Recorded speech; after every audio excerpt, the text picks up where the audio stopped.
Hi, I'm Jennifer Smith, I'm Melva Jones, and we are Women's Health in Black and White. And we have taken a very, very long break. I'm surprised we got through that intro without messing it up. We really did. That was awesome. I'm very impressed with us. We've been away for a while. The holidays messed us up, right? And we had some sick family, and then we got the vaccine for COVID, and just about knocked my husband on his butt for a while. Right. So we were out of commission for a little while, but we're back. We've got some good stuff headed your way, some things we're really excited about. And today's video is our update on COVID. We are seeing new strains of COVID coming out of places like England and China again. Yeah. And then most recently, somewhere in the Pacific Northwest, there's a new I saw strain. that. Yeah. They all seem to be covered by this new vaccine, which is kind of exciting. But that's what viruses do. They mutate.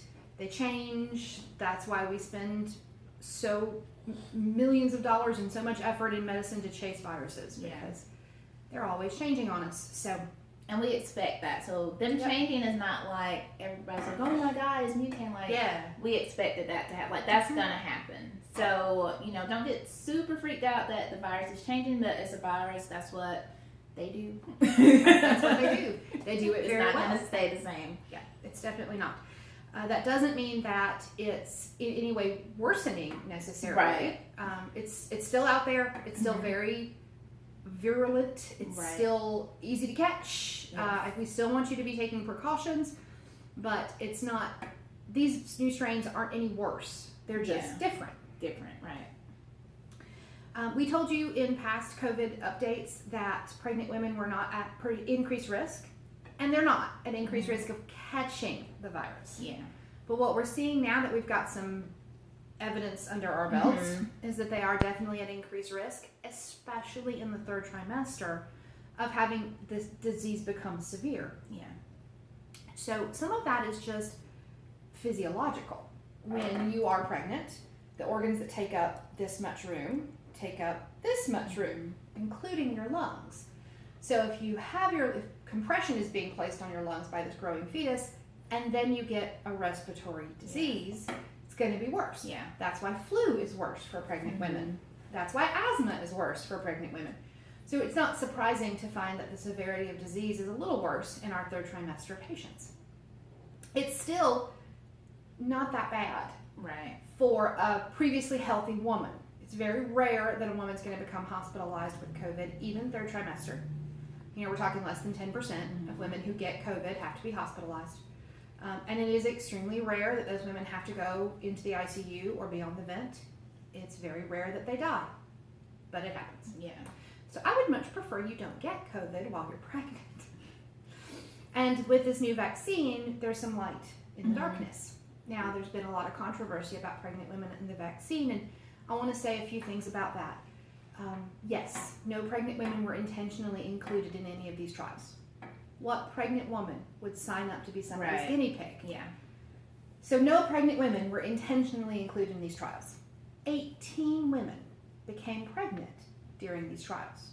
12 in one group, the rest in the other group. So 12 for the Pfizer vaccine, the rest for the Moderna vaccine. Of those 18 women, not one of them has had a pregnancy complication. Not one.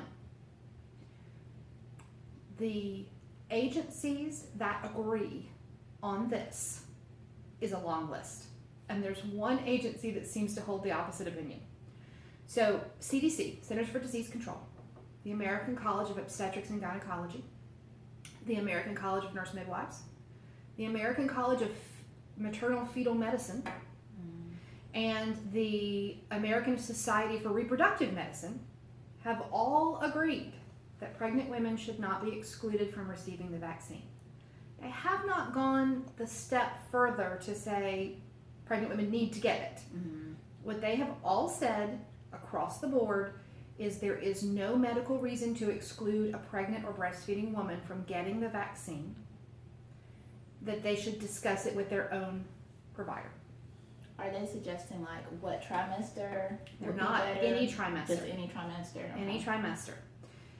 And then the American Society for Reproductive Medicine has gone a little bit further and said that anyone contemplating pregnancy in the next year should go ahead and be vaccinated as quickly as possible.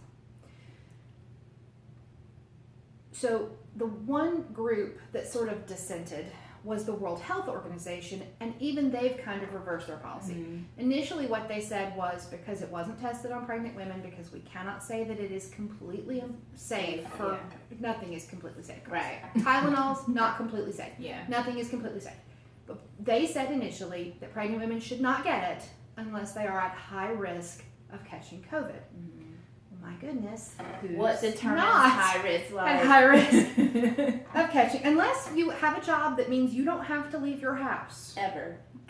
Like, no grocery store, no one to get anything to eat. Like, you're a hermit. You're at high risk. But even if you stay in the house and you have stuff delivered, you never know who's packing it. You never know about the delivery person. So, I feel like everybody is high risk. I think so too.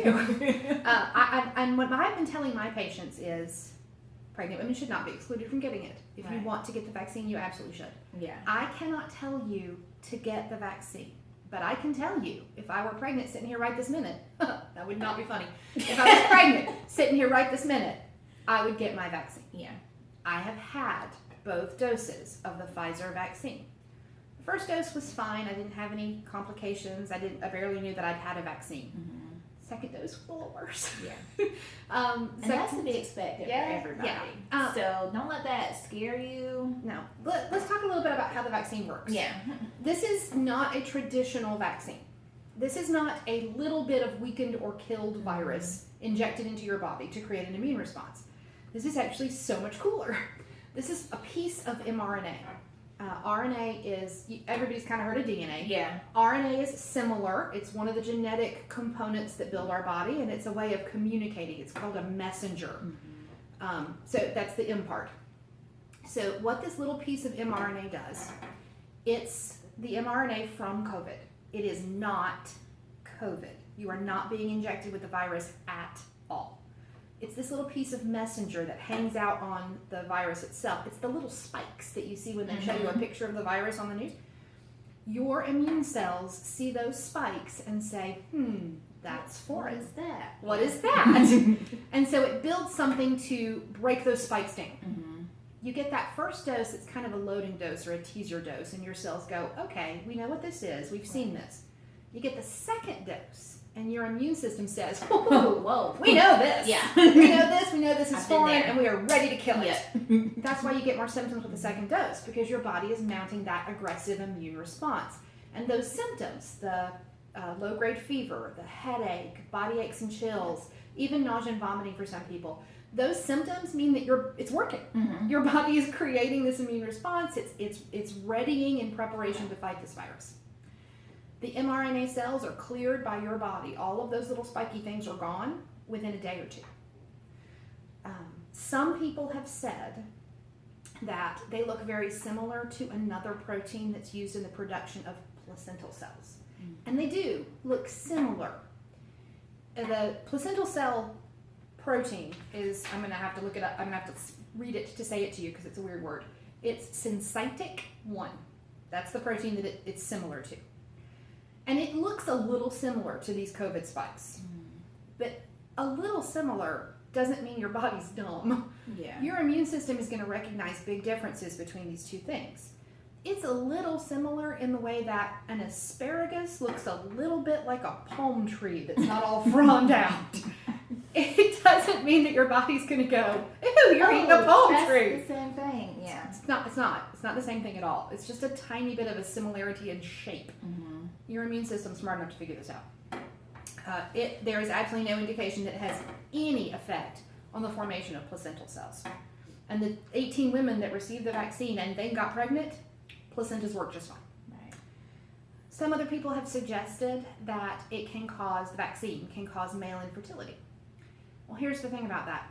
COVID-19 exists in testicular cells for months after a person has recovered from the virus. Yeah.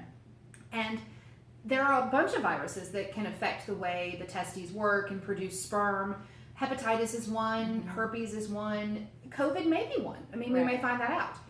If that is the case, then the vaccine is actually going to prevent that damage. Right. Because it's going to prevent you from getting COVID.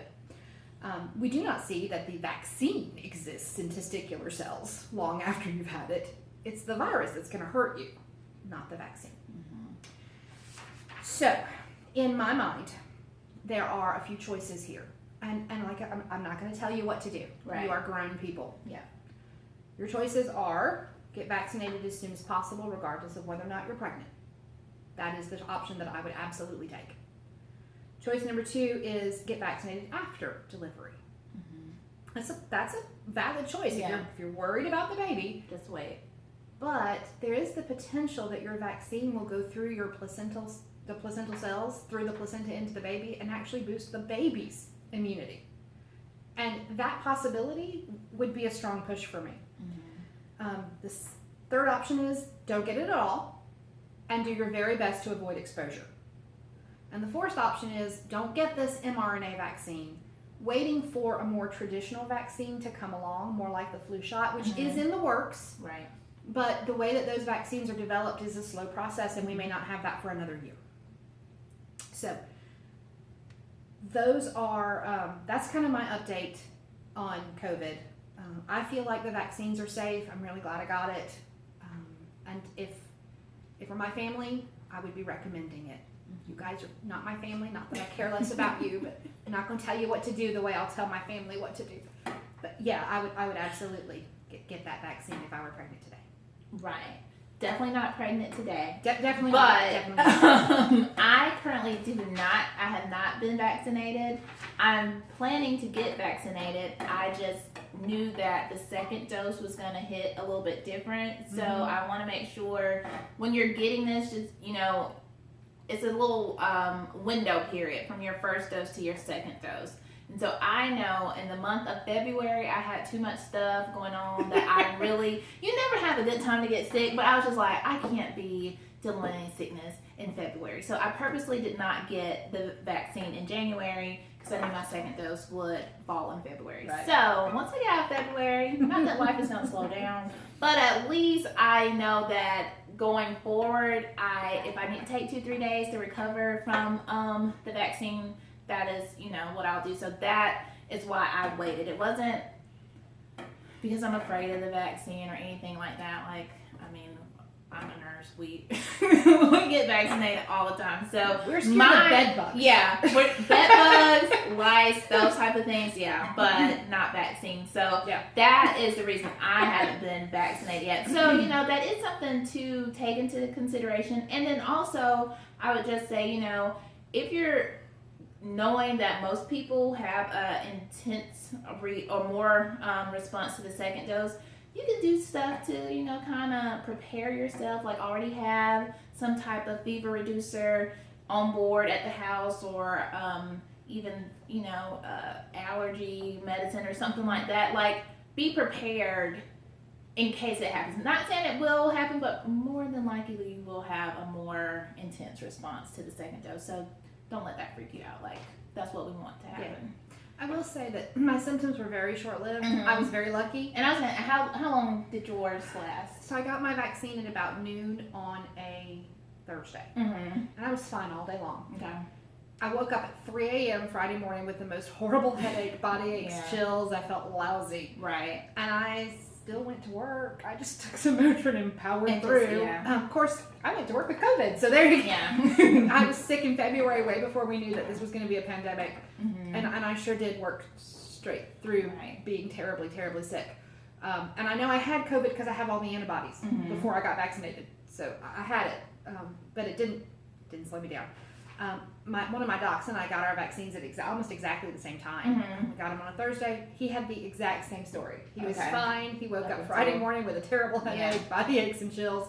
And he and I worked side by side all day long that Friday. I mean, maybe we weren't quite as productive. and not in the cherubic good humor we usually are. Right. But we managed to make it work. So Friday, what about Saturday? Were you okay? I was really fine. I was maybe tired Saturday, but really I was fine after Friday. Right. Now, it did kick my husband's butt. He was down for 4 or 5 days. Yeah. Like, he was bad. Right. So it just depends on, the person, but that's why I say, like, be prepared for that second dose to hit you a little bit harder. And consider it a good thing. It means your body is responding the way it needs to. Yeah, it means it's working. Yep. All right, guys, stay tuned. We've got some stuff coming up on hyperemesis gravidarum and morning sickness. So if you're feeling really queasy, I've got some stuff coming at you. We're going to talk about first trimester. If we can get it edited in time, who knows? We have a Valentine's special about aphrodisiacs. We're going to talk a little bit about orgasm, what it is, how to get one, all that good stuff. Melva's got some stuff on mental health coming at you soon. It helps so much when you click that like button, when you share it with your friends, when you talk about us. The more likes we get, the more we can keep bringing you good content. Right. So we're on social media. You can check us out on Facebook, Instagram, Twitter. Yep. Like, subscribe, please share. Leave comments, suggestions on future videos and topics that you would like us to discuss. And, you know, if you're engaging on any of those platforms, we will get back to you. Oh, I have a special guest coming soon, too, to talk about non-invasive prenatal testing. We were supposed to do it last weekend, but we were down and out with the vaccine. So he'll be here, and he's very knowledgeable about non-invasive prenatal testing and very easy on the eyes. So tune in for that.